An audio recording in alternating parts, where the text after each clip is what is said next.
I'm Amy. Welcome to another video in the 13 Nights of Halloween, where I'm making 13 videos discussing some different spooky topics and spooky books. And today I have an Addams Family stack.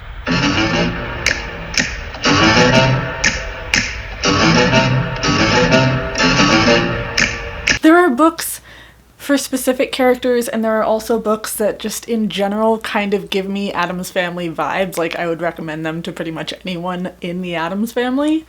So yeah, everyone seems to really like these recommendation videos, but I am not the biggest like film and TV person, which is one of the big reasons why I don't do them more often. And some of these, like the Addams Family or Scooby-Doo or the characters from Scream, like there is so much content made on them, and people have very much cemented ideas of these characters in their minds, and it just makes it really hard to think about like what would I recommend them that I could make people happy with.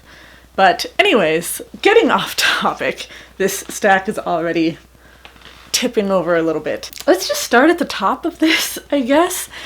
For Gomez, he, for me, is the hardest to think of a recommendation because he's dark and dramatic, but also funny and romantic, and I'm trying to think, do I want to recommend some erotica? Do I want to recommend a murder novel? Do I want to recommend a comedy? Like, browsed my shelves, and Hillary from Melted Books, you've saved me once again with this.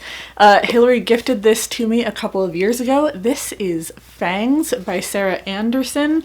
If you look through some of the artwork, you might recognize who she is as an artist. You might be familiar, like, particularly with this face stylization, but Fangs is a little romance graphic novel about a vampire and a werewolf, and it's really cute and it's a quick read, and I think that Gomez would have a really good time with this one. My other difficult one was Pugsley, because in general we just don't see a lot done with Pugsley. I feel like we don't get a lot from him as a character, except he follows Wednesday around and Wednesday kind of tortures him.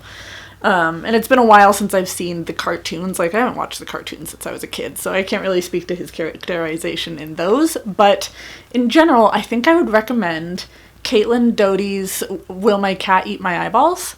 I read that 1 or 2 years ago as an audiobook, and it was just a really fun, quick read. So Caitlin Doty ran a mortuary. I don't think she runs one any longer, or she took over a different business. I know that she ended up giving up her mortuary in Los Angeles to do something else. But anyways, she gets a bunch of questions from people about death because she's kind of an expert in death. And she gets a bunch of questions from kids like, will my cat eat my eyeballs after I die? And she answers it from a mortician's perspective. And it was just really fun, and it's more child-focused because Pugsley is a younger character, but also it's dark because it's about death. And I do think it's really important that we talk to kids about death, that we expose them to those conversations and everything as kids. Of course, the Addams Family already knows about all this, So next up, I want to talk about Fester. Fester, to me, comes off as the darkest Addams Family character. In the TV show, he is taking part in a lot of underhanded things, and in the movie, he was behind a lot of the schemes, a lot of the scams. So I really wanted to go dark with him, and what I ultimately ended up picking out, I don't have my copy on me because it's being borrowed by a friend, but Darcy Coates' Gallows Hill. I believe this is a newer release of hers, but Gallows Hill is about this wine business, and this woman comes to live at the house that the wine business is kind of run out of because her parents have died. She didn't really know a lot about her parents. She hasn't been around since she was a kid. She interacts with a lot of the people who are in the town near the winery, and there's this couple that runs the store for the winery, and it's just really weird and creepy and lonely, and odd things happen at night, and I wasn't really sure where it was going. But the ending, I can't talk about the ending because it's so good and it's such a twist, and I really don't want to ruin the whole thing for people, but the twist ending, just how it turns out is so good and so dark and disgusting ultimately. And I think with Fester getting to the end of that book, I think he would have such a good time with it. So Gallows Hill for Fester is that recommendation.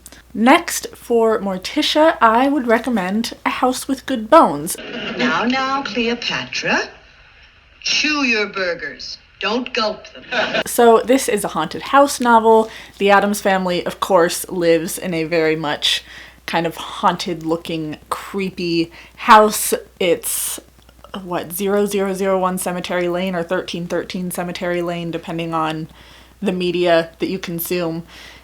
And there is a pet vulture who can't fly in this book. He was so cute. I think his name was like Henry or Harrison or something. I can totally see the Addams family having a pet vulture. I know there was a pet octopus, a pet spider. There were a couple of other odd ones that you see in the early cartoons, but I think a little pet vulture who can't fly would fit right in. And then there are some like haunted plants in this book, and I can just see the scene from the movie where Morticia has the rose that's bloomed and she snips the head off of it and puts the stem back in the vase. It is a milestone, Tish. This very night, our 25th seance. Don't torture yourself, Gomez. That's my job. And yeah, this book is just a reminder that you should snip your roses. Then, of course, there's Wednesday, probably the most popular recurring Addams family character. Of course, now she has a whole TV show dedicated to telling some different aspects of her story. And for her, there's so many different directions you could go with Wednesday. And ultimately, I have two top recommendations. So one of them is going to be How to Sell a Haunted House. This was not my favorite Grady Hendrix by a long shot, but I still enjoyed it. It's a haunted house where parents have recently died. The siblings are getting together to try and clean out the house. They really hate each other, which the younger brother is a piece of work. And I think that Wednesday could really appreciate that because you don't really know. Sometimes her and Pugsley get along really well, and sometimes she kind of tortures him. So I think she would really understand the relationship in this novel and would really relate to it. There's also a bunch of haunted puppets, which I think she would have a really good time with. I know at one point, at least in the cartoons, I don't think she had one in the movie, she does have a doll that she carries around. And yeah, again, Addams family has sort of creepy haunted house, and I think she would have an appreciation for that book. Another one I want to recommend is Such Sharp Teeth. This is a Rachel Harrison book that came out last year. I should be getting Black Sheep in the mail tomorrow, I believe. Which, haven't read it yet, but just from the title being the Black Sheep in the family, I think it would speak to the Addams family in general, not Wednesday in particular, because the Addams family really fits in with one another. But I think the Addams family as a unit would probably enjoy Black Sheep because they're kind of the black sheep in the world family, if that makes sense. But in Such Sharp Teeth, Rory returns home to her small town to help out her sister who's pregnant. Yes, I had to read the plot summary. I haven't read it since last year, and it didn't stick in my mind the best, but it's very much sisterly love, the power and the transformation of women and their relationships with each other. You got some creatures in here, werewolves in particular, and I think this would really speak to Wednesday, or maybe the Addams family in general, with the transformations, the power of women, because you can really tell that the women are in charge of the Addams family, absolutely. Yeah, so for Wednesday and or the Addams family as a whole, then I already did Uncle Fester, oh my god. Cousin It, that's what my notes say.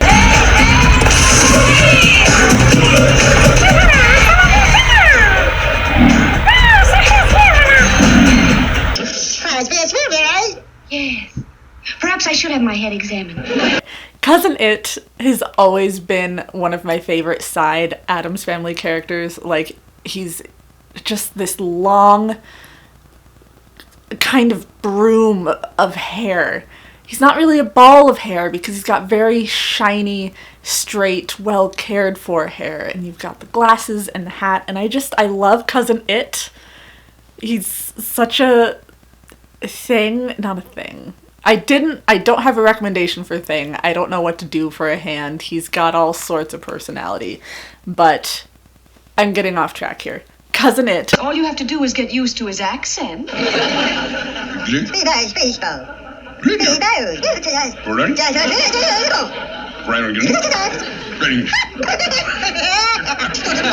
I want to recommend Dial A for Aunties because Cousin It, I think, needs something that's much more lighthearted, much more fun.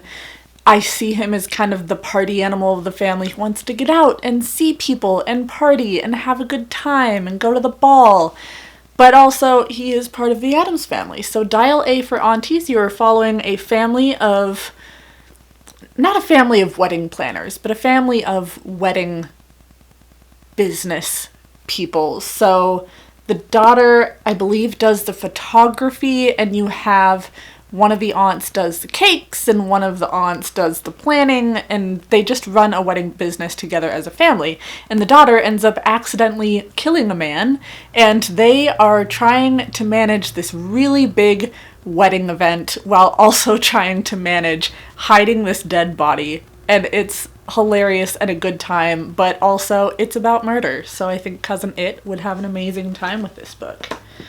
Then we have The Grandmothers. I thought it was Granny Frump. Sometimes it's Grandmama, and I looked it up, and Granny Frump and Grandmama are actually two different characters. So I have two different books for the grandparents. I have From Here to Eternity by Caitlin Doughty. Both of the grandmothers are witches, and whenever I think of witches, I think of history in general. So both of these are history-focused books. But From Here to Eternity specifically, traveling the world to find the good death. So Caitlin Doughty is looking at how death is handled across multiple cultures, and I think that would be something really important for witches to know. And the grandmothers just seem very worldly. Like, a grandmother to me is someone who's really been around and seen things and knows the world. And so, yeah, I think this would be a great recommendation. And then Girly Drinks by Mallory O'Meara.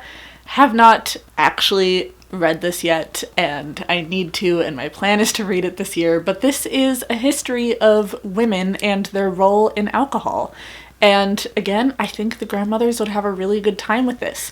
You gotta know how to mix your potions, and you gotta know the history of potion making. So, what better way to do that?